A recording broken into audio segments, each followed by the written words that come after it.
Honorable Chief Advisor, Honorable Chief Justice, distinguished guests, ladies and gentlemen. Assalamu alaikum.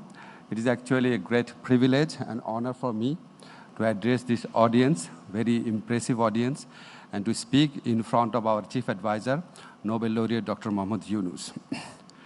Let me begin by affirming that judicial independence and efficiency are essential and prerequisite for true democracy, social justice, and non-discrimination.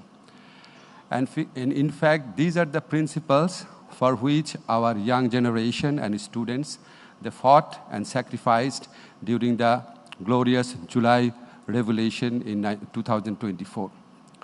We are fully aware of their sacrifice, and that is why, under the leadership of our Chief Advisor, we have undertaken a broad range of reform agenda, including for making the judiciary accountable, efficient, transparent, and independent.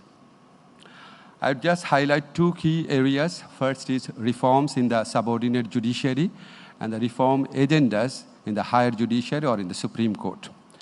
First, subordinate judiciary reforms, and in this area, in the last 10 months, we have actually focused on three priorities.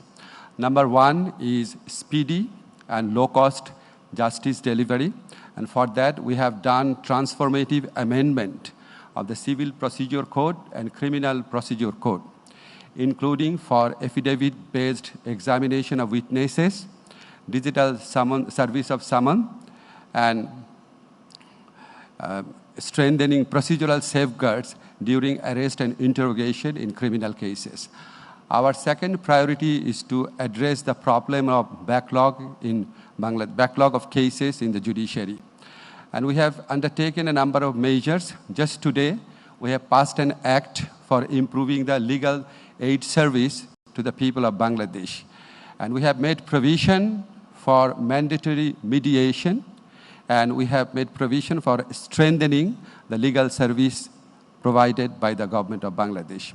And we have certain objectives that currently, I have explained it before, that 500,000 cases roughly are filed in the Bangladeshi courts, and only 35,000 cases are disposed of by mediation or through the legal aid service.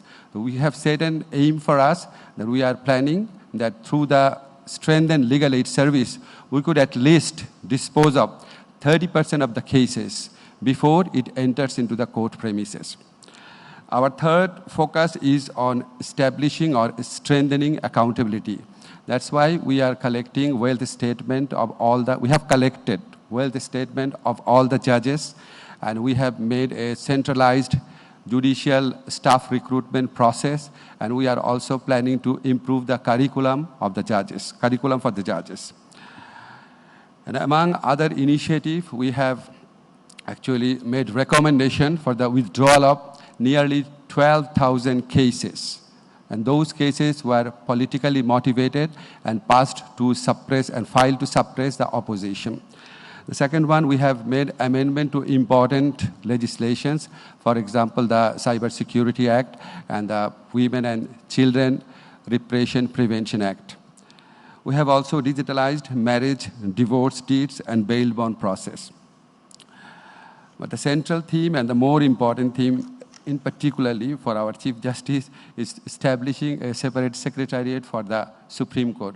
Of course, our government is committed to establishing a separate secretariat for the higher judiciary, and we understand this is actually essential for ensuring that the lower judiciary is free from the interference of the government. This is very much essential. If we can place the higher judiciary in control of the lower judiciary, it is expected that they will be free from political interference.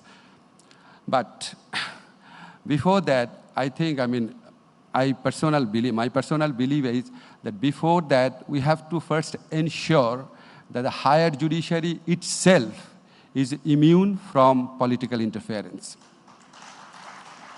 And you all know that in order to achieve that goal, we have already passed a law, and under that law, under the leadership of our Chief Justice, that law is passed, and that law provides for a specific appointment system of the higher judiciary judges in order to ensure that it is merit-based, transparent, and executive interference-free.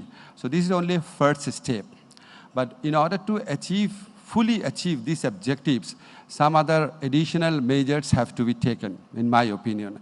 And these are framing rules for confirmation of the additional judges, framing rules for elevation of the High Court judges to the Appellate Division, strict compliance of Code of Conduct, which is framed for higher judiciary judges, and amendment of Contempt of Court, and making rules for formation of benches in the Supreme Court. I had been a very outspoken civil society member, but I always feared when I went to any seminar when the central theme was the decision of the higher judiciary. Actually, I feared expressing my opinion against the wrongdoing of the higher judiciary judges, always. And I personally encountered, some of you are very well aware of that, I personally encountered higher judiciary judges who, instead of safeguarding my fundamental rights, took suo moto action to curb them. And many other free-thinking persons of Bangladesh, they have gone through the similar experiences. We don't want to return those days. That's why we need to establish a judiciary which is independent, but at the same time, we need to establish a judiciary which is accountable, transparent, and responsible. Thank you very much.